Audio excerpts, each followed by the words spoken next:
सुरक्षेच्या कारणास्तव घाट 6 जुलैपर्यंत वाहतुकीसाठी बंद असेल।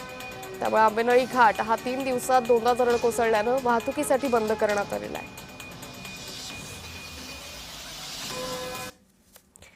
छत्रपती संभाजीनगर जिल्ह्यात अवघी 33% पेरणी झाली आहे। समाधानकारक पाऊस न झाल्यानं पेरणी क्षेत्रात मोठी घट झाली आहे। अनेक शेतकऱ्यांवर दुबार पेरणीचं संकट आहे। मान्सूनच्या सुरुवातीलाच पावसाची मोठी तूट निर्माण झाली आहे। जिल्ह्यात 3 जुलै अखेर 33% पेरणी झाली आहे। गतवर्षी याच कालावधीत 87.35% पेरणी झाली होती। संभाजीनगर जिल्ह्यात 1 जून ते 3 जुलै या कालावधीत 139.9 मिलीमीटर पाऊस होणं अपेक्षित होतं, मात्र प्रत्यक्षात केवळ 124.1 मिलीमीटर पाऊस झालेला आहे।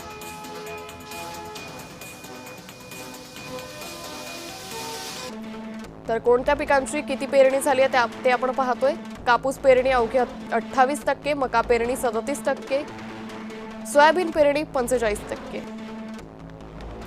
तर बाजरी पेरणी 1.3%, मूग पेरणी 32%, उडीद पेरणी 47%।